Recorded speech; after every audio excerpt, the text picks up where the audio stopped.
Hello Gemini, welcome to Guruma Hindi tarot. और ये reading है इस बारे में कि इस पर्सन के बीच और थर्ड पार्टी के बीच इस वक्त क्या हालात है और कैसा ये दोनों फील कर रहे हैं, कैसा इनका रिलेशनशिप है। ये रीडिंग आपके लिए है अगर आपका एक्स आपको लगता है कि किसी और पर्सन के लिए आपको इग्नोर कर रहा है या इग्नोर कर रहा था एंड इसी पर्सन की वजह से आपका ब्रेकअप हुआ, या फिर आपको लगता है कि आप एक रिलेशनशिप में हैं और कोई तीसरा इसमें इंटरफेयर कर रहा है। तो ये रीडिंग आपको उस केस में बहुत सारे मैसेजेस दे सकती है। तो चलिए स्टार्ट करते हैं और देखते हैं आपके लिए क्या मैसेजेस हैं। Messages for Gemini.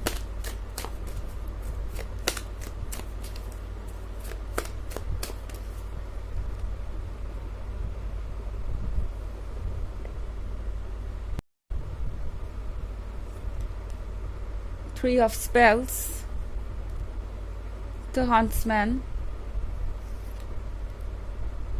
Seeker of Bones, Eight of Visions, and Five of Visions. Okay.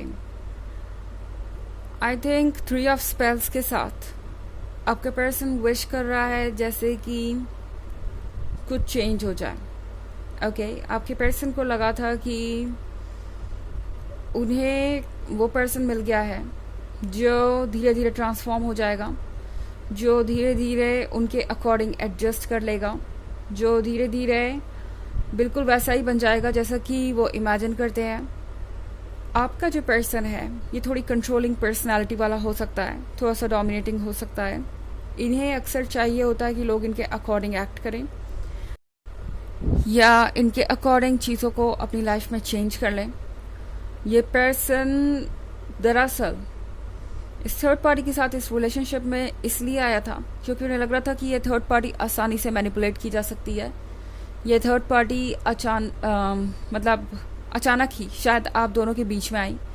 और हाँ, ये जो थर्ड पार्टी है ये आपका कोई कंपैरिजन नहीं है, क्योंकि मुझे ऐसा लग रहा है कि आप में से बहुत सारे लोग इस रीडिंग को देखे, ऐसी एनर्जी मुझे महसूस हो रही है। आप में से बहुत सारे लोग इस आइडिया को होल्ड करके बैठे हैं कि शायद ये थर्ड पार्टी आपसे बेहतर थी, इसीलिए इस पर्सन ने इस थर्ड पार्टी को चुना। एंड जब आप प्रैक्टिकली सोचेंगे तो आपको ये लगेगा कि आखिर किस हिसाब से ये थर्ड पार्टी आपसे बेहतर है, या क्या आप दोनों कंपैरिजन कर सकते हैं आपस में। आप सेम पेज पे है ही नहीं, आप जैसे हैं उससे कहीं डिफरेंट ये पर्सन है, ये थर्ड पर्सन है। दोनों की पर्सनालिटी अलग है। और जहाँ तक बात है इस पर्सन की, तो ये देख रहे हैं द हंट्समैन, ये पर्सन एक शिकार खोज रहा था। शिकार से मेरा मतलब है एक ऐसा पर्सन जो हमेशा से इनके आइडियाज़ में था, इनके टारगेट पे था कि अगर ऐसा पर्सन मिले तो उनकी लाइफ ईजी हो जाएगी। एंड आपके पर्सन को ये लगा कि ये जो थर्ड पर्सन है बहुत ज़्यादा सबमिसिव है, ज़्यादा कुछ डिमांड नहीं करता, ज़्यादा कुछ आइडियाज़ नहीं है, कुछ ड्रीम्स नहीं है इनके अपने, सिंपली उनकी बातें सुनता है और बहुत आसानी से उनके कंट्रोल में आ जाता है। कोई कंप्लेंट्स नहीं है, कोई बाउंड्रीज नहीं है, कोई सेल्फ एस्टीम ऐसा लग रहा है आपके पर्सन को कि इस थर्ड पर्सन के पास नहीं है। तो चाहे वो जो भी बोले, हर बार रिकन्सिलिएशन हो ही जाएगा, हर बार वो इस थर्ड पार्टी के साथ वापस आ ही जाएंगे। पहली बात तो उन्हें लगता ही नहीं कि उनकी कोई भी बात ये थर्ड पार्टी बहुत सीरियसली लेती है या माइंड करने वाली है, चाहे वो जो भी बोलें।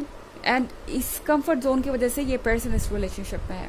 ओके, आपके पर्सन को लगता है कि अगर इस पर्सन के साथ रिलेशनशिप में रहेंगे तो लाइफ बहुत कंफर्टेबल होगी। सीकर ऑफ बोन्स के साथ इस पर्सन को ऐसा लगा कि बहुत लंबे समय के बाद उन्हें कोई ऐसा मिला है। ओके, तो बेसिकली आपके अंदर कोई प्रॉब्लम नहीं है या कोई कमी नहीं है जिसकी वजह से ये पर्सन इस रिलेशनशिप को छोड़ के गया है। प्रॉब्लम इस पर्सन के अंदर है जिसे ये लगता है कि शायद उनके लवर को कोई सेल्फ एस्टीम रखने का हक नहीं है, कोई अलग आइडियाज़, कोई अलग ड्रीम्स रखने का हक नहीं है, और इसीलिए ये पर्सन आज इस थर्ड पार्टी के साथ रिलेशनशिप में है। एट ऑफ विजन्स के साथ इस पर्सन को लगा कि चीज़ें बदल जाएंगी। ओके, इस थर्ड पार्टी के पीछे ये चले गए। एंड फाइव ऑफ विजन के साथ उन्हें लग रहा था कि वो इस थर्ड पार्टी को फ्रॉक से प्रिंस बना देंगे और धीरे धीरे करके ये थर्ड पार्टी ट्रांसफॉर्म हो जाएगी उनके अकॉर्डिंग। तो ऐसा नहीं था कि जब ये मिले थे तो कोई इंस्टेंट अट्रैक्शन था या कोई बहुत बड़ी बात थी। ठीक है, इनके और इस थर्ड पार्टी के बीच शुरू में कुछ अच्छा वक्त भी था, लेकिन इसका मतलब ये बिल्कुल भी नहीं था कि ये पर्सन पहली नज़र में ही जब इस पर्सन से मिला तो ये सोच रहा था कि बस यही वो पर्सन है।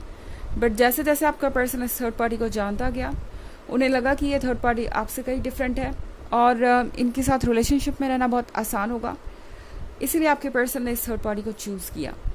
हालांकि ये एक जनरल रीडिंग है, ऑफ कोर्स ये सबसे रेजोनेट नहीं करेगी। एनर्जी रिवर्स हो सकती है अगर आप क्रॉस वॉचर हैं। इसके अलावा अगर आप पिछले वीक की रीडिंग या ईयरली रीडिंग देखना चाहें 2023 के फर्स्ट क्वार्टर, सेकंड क्वार्टर और थर्ड क्वार्टर की, तो उसका लिंक आपको डिस्क्रिप्शन बॉक्स में मिल जाएगा हमेशा की तरह। चलिए आगे बढ़ते हैं।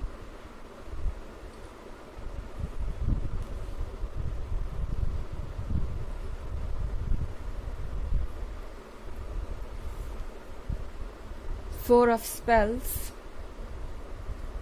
Child of Vision, Two of Visions, Nine of Visions, and Child of Spells. Okay.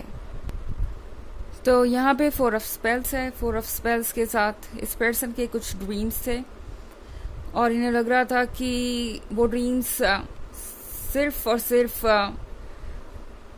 इस पर्सन के साथ ही पूरा हो सकता है, क्योंकि ये पर्सन बहुत सबमिसिव है और एडजस्टमेंट्स करने को तैयार है।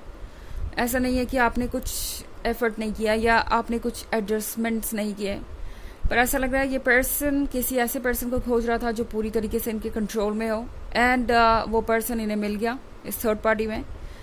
फोर ऑफ स्पेल्स के साथ इस पर्सन ने ज़रा भी देर नहीं लगाई आगे बढ़ने में, और लगता है चाइल्ड ऑफ विजन्स के साथ इस पर्सन को लगता है कि ये थर्ड पार्टी किसी चाइल्ड की तरह है जिसके अंदर बचपना है और जो इमेच्योर है।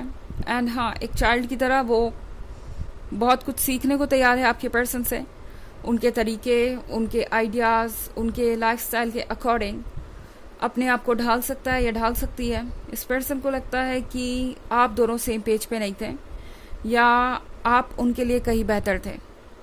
ओके, असली बात यह है कि इस पर्सन को लग रहा था कि आप कहीं बेहतर हैं। इनके अंदर की इनसिक्योरिटी, इनके अंदर का ये जो डर था कि वो आपको कंट्रोल नहीं कर पाएंगे, ये इन्हें आपसे दूर लेके गया है। ओके, ना कि इस थर्ड पार्टी में ऐसा कोई चार्म था या कोई अट्रैक्शन था जिसकी वजह से आपका पर्सन आपसे दूर हो गया। तो अगर आप ये सोच रहे थे कि इस थर्ड पार्टी ने कोई जादू कर दिया है या थर्ड पार्टी आपसे बेहतर है इसलिए सब हुआ, ऐसा कुछ भी नहीं है। चाइल्ड ऑफ स्पेल्स के साथ आपके पर्सन को ऐसा लगता है कि वो जो चाहे वो क्रिएट कर सकते हैं। ये थर्ड पार्टी एक ऐसे पर्सन की तरह है जो ज़्यादा कुछ सोचती नहीं, ज़्यादा कुछ समझती नहीं और सिंपली उन्हें आंख बंद करके फॉलो करती है। नाइन ऑफ विजन्स के साथ इस पर्सन को ऐसा लग रहा है कि जो इन्हें चाहिए था वो मैनिफेस्ट हो चुका है। जो पर्सन ये खोज रहे थे वो इन्हें मिल गया है, पर फिर भी टू ऑफ विजन्स के साथ मुझे यहाँ पे कन्फ्यूजन नज़र आ रहा है। हार्ट और माइंड बिल्कुल अलग डायरेक्शन में। टू ऑफ विजन्स का मतलब है इनके दो विजन्स हैं। एक के हिसाब से तो ये परफेक्ट रिलेशनशिप है, दूसरे के हिसाब से ये परफेक्ट रिलेशनशिप नहीं है और वो सही पर्सन के साथ नहीं है। तो अभी भी ये एक डायलेमा में फंसे हुए नज़र आ रहे हैं मुझे क्लियरली, और इनके लिए डिसीजन लेना आसान नहीं है। ये नहीं कहा जा सकता कि ये पर्सन जो है पूरी तरह से सेटिस्फाइड है। जो चाहा था वो पाकर भी ये पर्सन खुश नहीं नज़र आ रहा मुझे। चलिए देखते हैं कि आपके लिए ऑरेकल मैसेज क्या है।